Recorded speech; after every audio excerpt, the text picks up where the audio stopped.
TV20 news के इस bulletin में आप सभी दर्शकों का स्वागत है। आपका प्यार और भरोसा ऐसे ही TV20 न्यूज पर बना रहे ताकि आपको हर पल के अपडेट से हम रूबरू कराते रहें। मैं हूं अशोक वर्मा। आइए नजर डालते हैं आज की कुछ खास खबरों पर। आजमगढ़ की मेहनगर तहसील परिसर के बाहर एसोसिएशन की बैठक संघ भवन में संघ के अध्यक्ष अनिल कुमार वर्मा की अध्यक्षता में हुई। वह बैठक का संचालन अशोक यादव मंत्री ने किया। श्री वर्मा ने उपस्थित अधिवक्ताओं को संबोधित करते हुए कहा कि तहसील परिसर में स्थित पूर्व में निबंधन कार्यालय में ग्रामीण न्यायालय स्थापित कर न्यायालय चलाने के लिए भवन बनने के लिए शौचालय उपलब्ध है, जिसका उपस्थित अधिवक्ता संघ ने समर्थन किया। यदि उक्त भवन में ग्रामीण न्यायालय स्थापित नहीं किया जाता है तो न्यायिक कार्य से विरत होकर बैनर तले ध्वनि विस्तारक यंत्र के बीच प्रदर्शन कर पूरे कस्बे में भ्रमण कर गगनभेदी नारों के बीच तहसील परिसर में ग्रामीण न्यायालय स्थापित हो। वह अधिवक्ता संघ जिंदाबाद के नारों के साथ भ्रमण कर प्रदर्शन तहसील परिसर पहुंचा, जहां संबोधन के बाद अधिवक्ताओं संघ मंत्री संघ अशोक यादव ने कहा कि तहसील मुख्यालय से 6 किलोमीटर की दूर पर स्थित पंचायत भवन दौलतपुर के लिए ग्रामीण न्यायालय के लिए भेजी गई रिपोर्ट निरस्त किया जाए। वही आगामी 12 मार्च तक न्यायिक कार्य से विरत रहने का निर्णय लेते हुए प्रस्ताव की प्रतिलिपि एसडीएम मेहनगर को ज्ञापन सौंपते हुए मुख्यमंत्री उत्तर प्रदेश, मुख्य न्यायाधीश प्रयागराज, मुख्य राजस्व परिषद, जनपद न्यायाधीश, जिलाधिकारी आजमगढ़ को प्रतिनिधि प्रेषित किया। इस दौरान पूर्व अध्यक्ष प्रमोद दुबे, राजनाथ यादव सहित तमाम लोग उपस्थित रहे।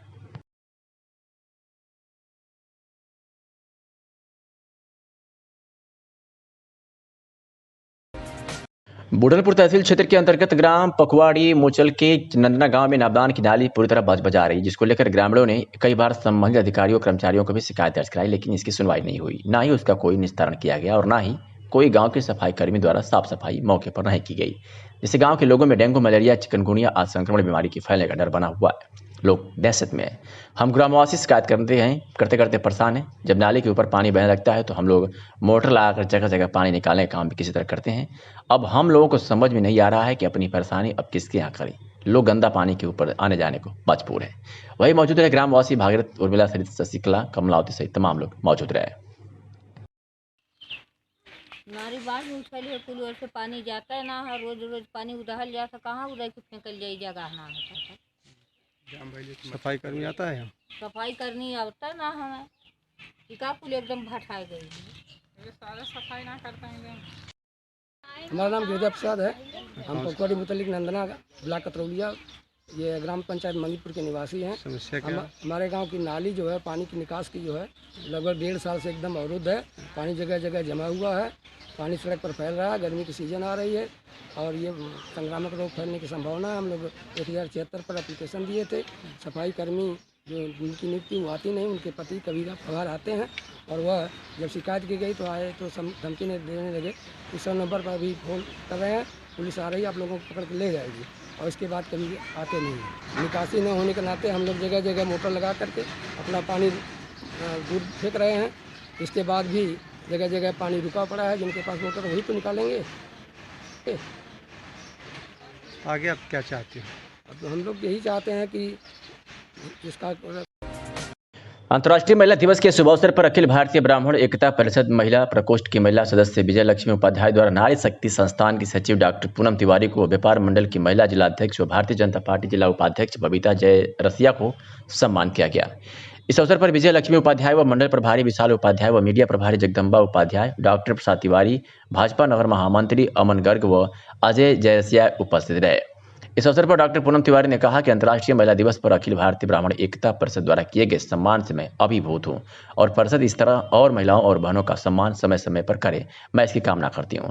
इसी क्रम में बबीता जयरसिया ने भी अखिल भारतीय ब्राह्मण एकता द्वारा दिए गए सम्मान के प्रति आभार प्रकट करते हुए कहा कि महिलाओं के लिए हर दिन सम्मान का होना चाहिए, ना कोई सिर्फ एक दिन। मैं डॉक्टर पूनम तिवारी, सचिव नारी शक्ति संस्थान। सबसे पहले तो मैं अपनी सभी महिलाओं को, सभी नारी शक्तियों को महिला दिवस की हार्दिक शुभकामनाएं देना चाहती हूँ।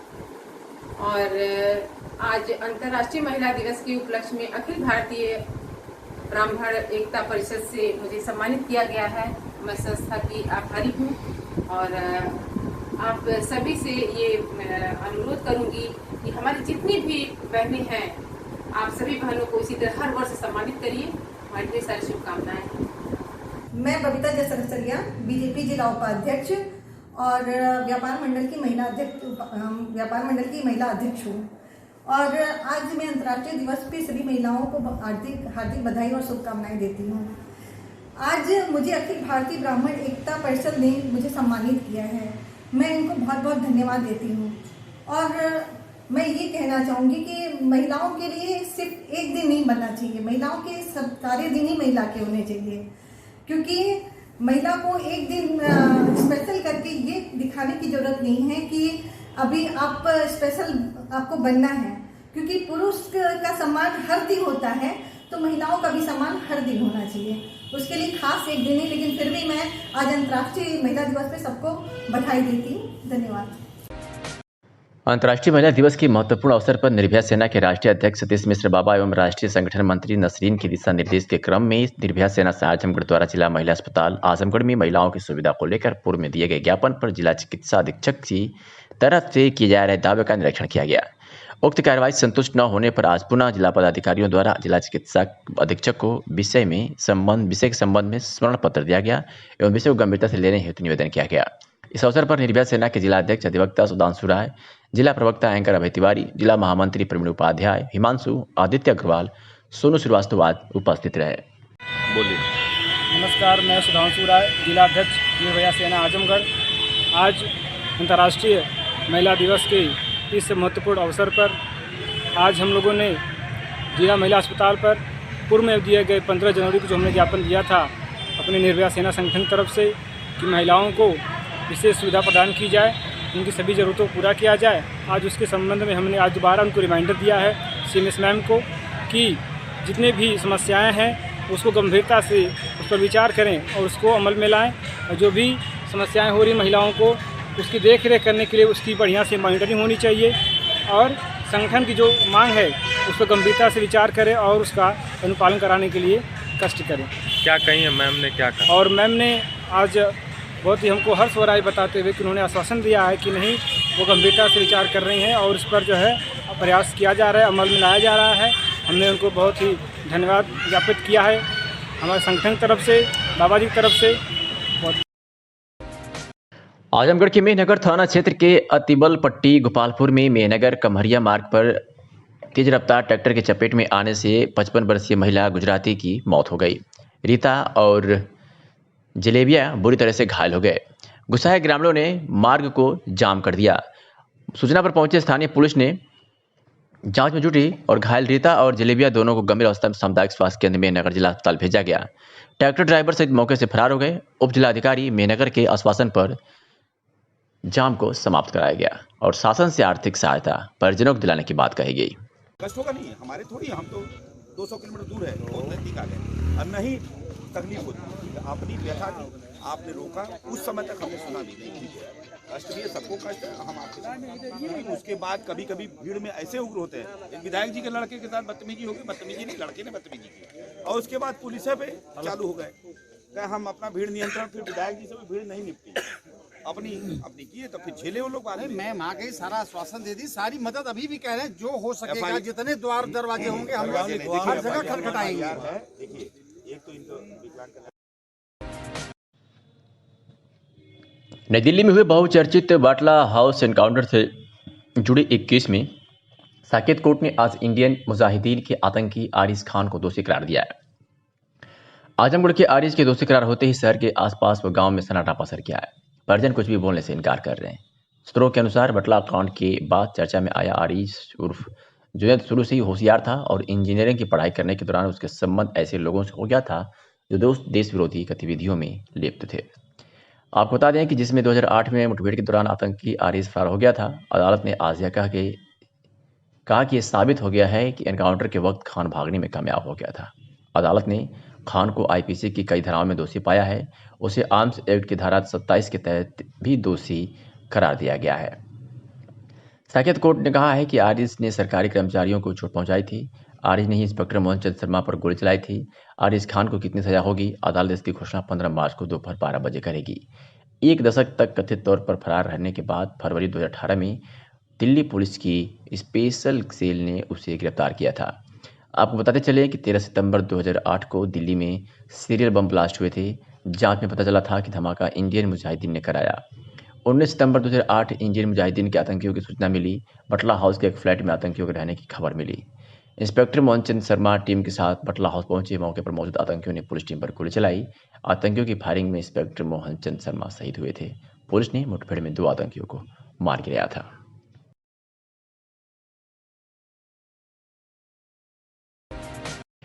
मुख्यमंत्री के निर्देश पर आगामी पंचायत चुनाव को देखते हुए आजमगढ़ पुलिस प्रशासन काफी सख्त है।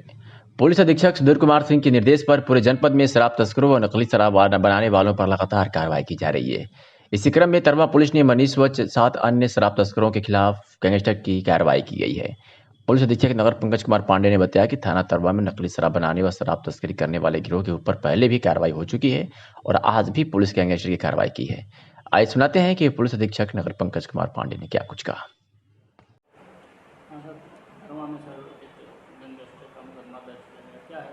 देखिए, थाना तरवा में जो नकली शराब बनाने वाले और शराब की तस्करी करने वाला जो एक गिरोह था, जिसके संबंध में थाना तरवा पर पूर्व से ही कई आपराधिक मुकदमे दर्ज हैं शराब के संबंध में।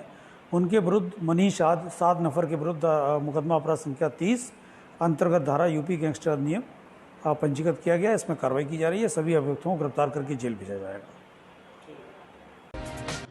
आजमगढ़ के औतरौलिया अंतर्गत बुढ़नपुर कलसा ब्लॉक में महिला सशक्तिकरण का आयोजन बड़े भव्य तरीके से किया गया, जिसमें कस्तूरबा आवासीय बालिका विद्यालय के वार्डन गीता देवी ने नारी सशक्तिकरण की संपूर्ण जानकारी दी। तो वही प्रांतीय रक्षक दल मुनीर अहमद के द्वारा महिलाओं को सम्मान करने का लोगों से अपील किया। पूर्व में रहे भृगुनाथ सिंह ने क्षेत्रीय युवा कल्याण अधिकारी ने बताया कि हम लोगों को महिलाओं का सम्मान करना चाहिए। वीरेंद्र सिंह ने कहा कि जगत जननी है महिला, इन्हें सम्मान देना चाहिए।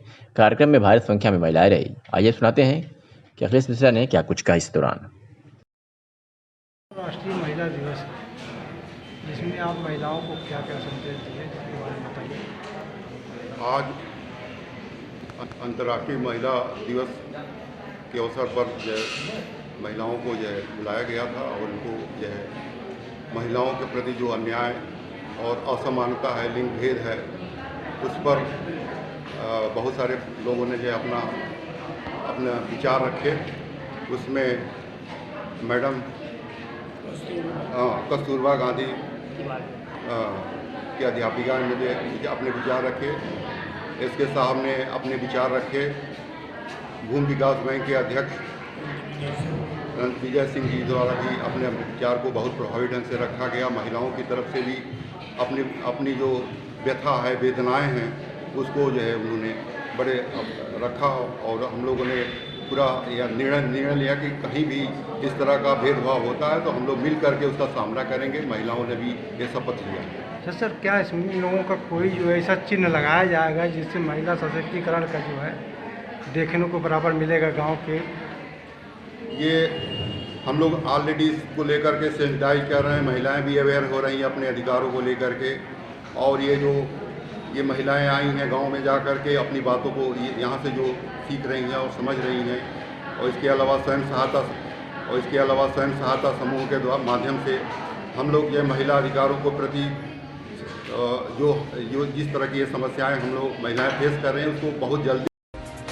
अम्बेडकर नगर जनपद में स्वामित्व योजना के तहत गांव में ड्रोन कैमरे के माध्यम से मैपिंग हो रही है का डीएम सैमुअल पाल एन ने जायजा लिया। जिले के टांडा तहसील में टांडा ब्लॉक के 135 गांव में चल रही ड्रोन से मैपिंग के तहत आवासीय जमीन का मालिकाना हक देने के लिए ये स्वामित्व योजना शुरू हुई है।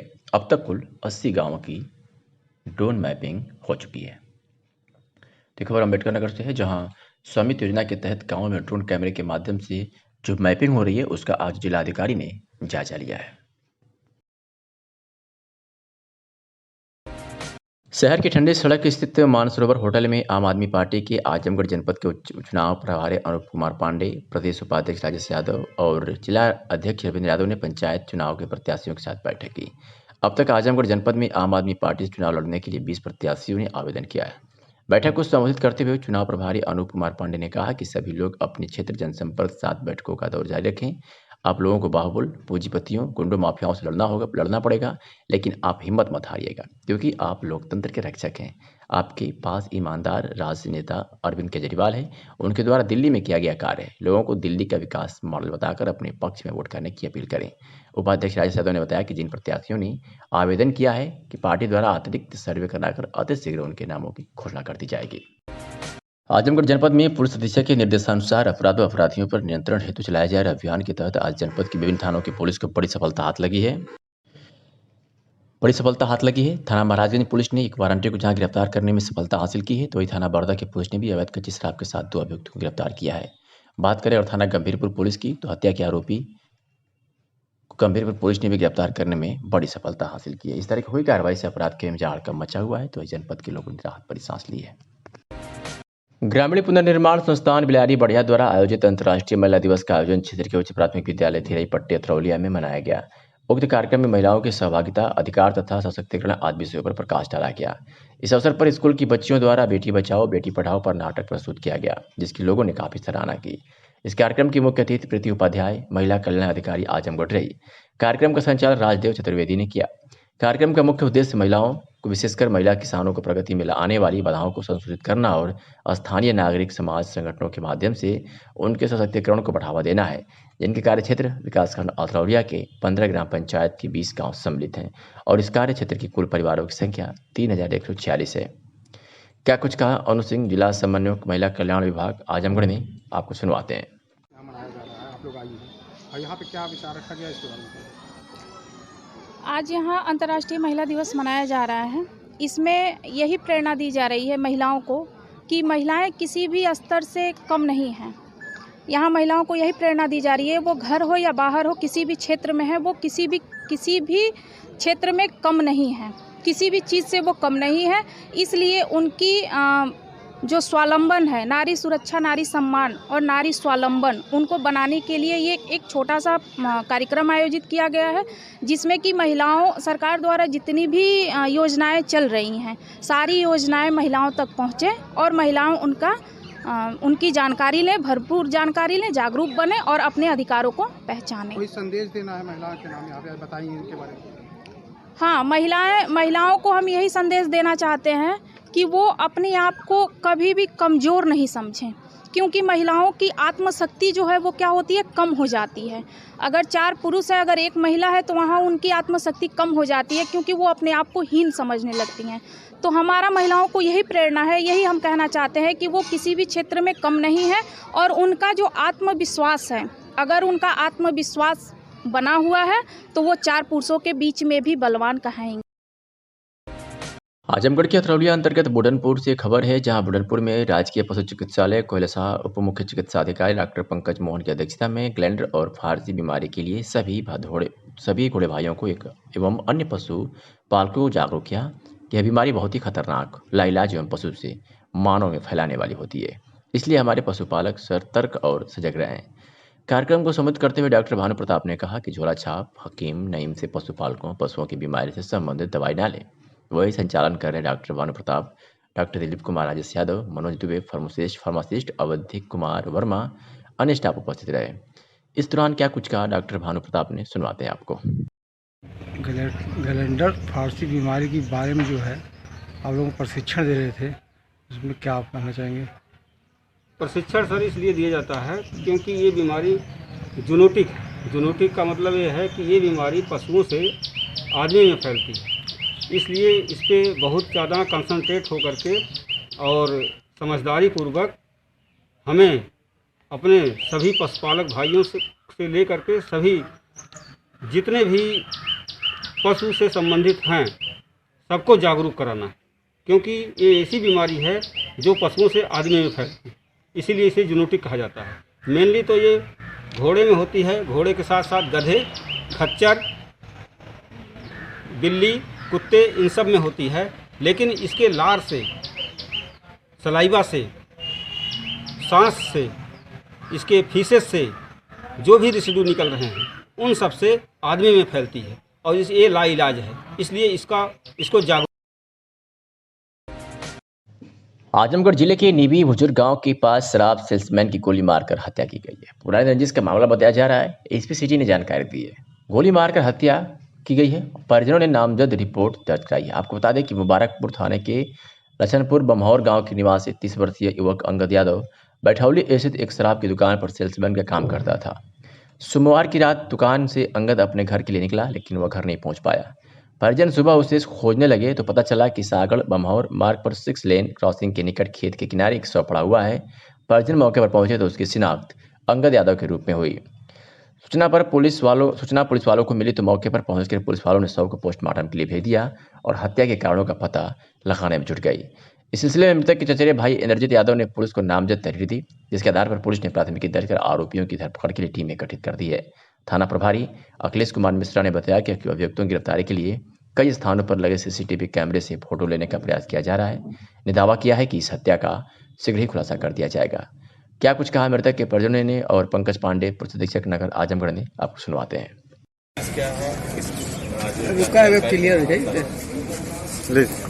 जब पर्ची दीजिए भैया, नाम बताइए। इंद्रजीत यादव। ये जो हत्या हुई किस कारण हुई? ये हमारे चाचा के लड़के अंगद यादव शराब की दुकान पर रहते थे। एक पिंटू और एक कोई चौबे जी है ना, जो बता रहे हैं सोनू चौबे और एक पिंटू यादव कारी साथ और जहानागंज के जो पंडित थे, इन लोगों से कभी टेलीफोन आया। राम रतन यादव हैं जो कारी साथ के हैं, इनके साथ से समय में भी थे पार्टनर। उसके बाद ये हमारे चाचे का लड़का फोन उठाया तो पूछे कहाँ है, तो बताया कि लाइटिंग होने गए हैं, आ जाएंगे तो हम आपकी बात करा देंगे। उनको गाली उली धमकी दी जाती है, कहेगी ठीक है बात करो। उसके बाद वो 4-5 बार जो है जब भी दारू पीता था और कहीं रहता था बस उसको मरवा देंगे, जान से मारेंगे या गोली मारेंगे, उसको पक्का गोली मारेंगे।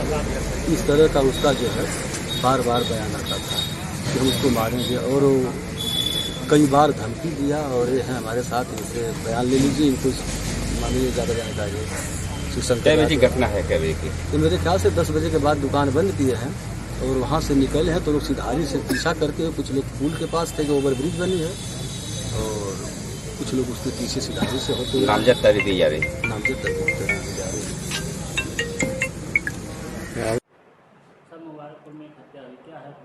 देखिए, मुबारकपुर में आज सुबह थाने पर सूचना प्राप्त हुई थी कि किसी व्यक्ति का खेत शव में पड़ा हुआ है। बमौर गांव के पास नीवी बुजुर्ग का जो रकबा लगता था, वहां की सूचना थी। थाना पुलिस मौके पर पहुंची, उसके बाद उस शव की शिनाख्त भी हुई। अंगद यादव पुत्र कपिल देव यादव के रूप में उसकी शिनाख्त की गई और उसके शरीर में एक सिर पे और 2 गोली और लगी हुई पाई गई हैं। शव को कब्जे पुलिस लेकर जो है पोस्टमार्टम के लिए भेजा गया है। परिजनों से तहरीर प्राप्त की जा रही है, साक्ष्य के आधार पर इसमें कार्रवाई की जाएगी। प्रथम दृष्टया ये रंजिश का लग रहा है, क्योंकि इसमें पूर्व में भी मर्डर की रंजिश इस परिवार से रही है। तो क्या आगे कोई और भी ऐसी घटनाएं होने की संभावना है? नहीं, उसमें तो ये नहीं कहा जा सकता है, लेकिन ये चूँकि पहले से मर्डर की रंजिश है तो इसके कारण के रूप में अभी इसको देखा जा रहा है। बाकी विवेचना से कारण स्पष्ट होगा। निजामाबाद तहसील क्षेत्र के फरिया चौक पर चारों तरफ बना नाला जगह जगह टूट गया है। उसके कारण जगह जगह गंदा पानी दुकानों के सामने बहता है, जिसके कारण बच्चों की काफ़ी कठिनाई होती है। समाज सेवी विजय कुमार विश्वकर्मा ने बताया कि हम परेशान होकर अपने नाला का मरम्मत और सफाई कराते हैं, लेकिन सफाई कर्मचारियों ने कभी हमारे चौराहों पर सफाई नहीं किया है। जबकि 4 साल पहले फरिया में 8 सफाई कर्मचारी रहते थे और अब मात्र 1 है जो कभी नहीं आता है। क्या नाम है आपका? विजय विश्वकर्मा। सर, हमारा नाम विजय विश्वकर्मा है। कहाँ के रहने वाले हैं? मैं फरिया बाजार ग्राम बखौरा का रहने वाला हूँ। क्या हुआ है? नाला कब से आप लोगों के रोड पे पानी बह रहा है? सर, नाला जो है लगभग 3 साल से हम लोग नाला को लेकर परेशान हैं।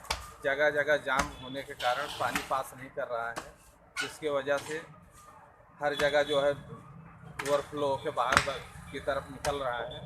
और आप देख सकते हैं कि मजबूरी में कोई सुध लेने वाला नहीं। हम लोग अपने पैसे से, अपनी व्यवस्था से इसको ऊंचा करवा रहे हैं ताकि अपना दरवाज़ा साफ रहे, आने जाने वालों को दिक्कत ना हो। और ऐसी स्थिति पूरे बाजार में बनी हुई है। कितना दिन से भाई नाला जो जगह जाम पड़ा हुआ है? लगभग 3 साल हो गया सर। 3 साल आपके गाँव में सफाई कर्मी भी नहीं है? सफाई पुलिस अधीक्षक आजमगढ़ सुधीर कुमार सिंह और अपर पुलिस अधीक्षक सुधीर जायसवाल के आदेश के क्रम में मिशन शक्ति अभियान के तहत यूनिवर्सल एकेडमी कोचिंग सेंटर में आज छात्राओं को ट्रैफिक प्रभारी कौशल पाठक के द्वारा महिला हेल्पलाइन नंबर व उनके अधिकार कर्तव्य के बारे में बताया तथा साथ ही यातायात जन जागरूकता अभियान के तहत सीट बेल्ट हेलमेट की अनिवार्यता को भी बताया गया। तो तस्वीरें यूनिवर्सल एकेडमी कोचिंग सेंटर की है, जहां छात्राओं को ट्रैफिक प्रभारी कौशल पाठक, पुलिस अधीक्षक आजमगढ़ सुधीर कुमार सिंह के और अपर पुलिस अधीक्षक सुधीर जायसवाल के निर्देशानुसार महिला हेल्पलाइन नंबर व उनके अधिकार कर्तव्यों को बताया गया। नंबर है, ये मुख्यमंत्री हेल्पलाइन नंबर है 1090-181-1076। 112 नंबर है, आप लोग पता होगा, अभी हम लोग की वैन घूमती है, बाहर देखे होंगे। एक पुलिस हेल्पलाइन नंबर है, 112 नंबर है, आपातकालीन नंबर है। इस पे आप किसी भी 24 घंटे रात को कभी भी दिन में फोन कर सकते हैं, आपको पूरी सुविधा जो है कि आपको मिलेगी। 1090 नंबर है, महिला हेल्पलाइन नंबर है। कोई भी आपको जो फेसबुक या व्हाट्सएप या कोई आते जाते रास्ते आपको टोकता है या कुछ बोलता है, आपको लगता है कि ये गलत बोल रहा है, तो आप उसकी शिकायत कर सकते हैं। आप अगर चाहेंगे तो आपका नाम पता गोपनीय रहेगा, वो बताया नहीं जाएगा 1090 नंबर पे। इसी तरह से नंबर 1098 नंबर है, 1098 ये चाइल्ड लाइन नंबर है। इस पर छोटे बच्चों के विषय में आप सूचना दे सकते हैं। 102 नंबर है, एम्बुलेंस का नंबर। 108 नंबर है, एम्बुलेंस का नंबर है। ऐसा नंबर आप लोग लिख लीजिए, कभी कभी जरूरत पड़ने में काम आता है। ये जितने नंबर बताया आपको, ये सब एक टोल फ्री नंबर है। उसके बाद देखिए, मैं जैसे ट्रैफिक से आया हूँ, थोड़ा सा अपनी ट्रैफिक की बात जरूर करना चाहता हूँ। ये तो क्या नंबर आप लोग जानते ही जान गए हैं। ट्रैफिक में यूपी में 22,000 लोगों की डेथ होती है एक्सीडेंट से। एक साल में यूपी में 22,000 लोगों की डेथ होती है एक्सीडेंट से। इसमें सबसे बड़ा कारण होता है सीट बेल्ट और हेलमेट ना लगाना। अगर आदमी केवल हेलमेट लगा के चले तो 80% लोगों की डेथ जो है नहीं हो सकती है। जैसे आपके घर के लोग भाई हैं या पिताजी हैं या जो भी है, या अभी देखिए एक मॉडल होता है, पूरे पेपर में जो है सबके हाईलाइट होता है। लेकिन देखिए ऐसा कोई दिन नहीं है जिस दिन जो है जनपद आजमगढ़ में 2-4 लोगों की डेथ ना होती है, पेपर में आपको कोई पर्ची भी नहीं होगी।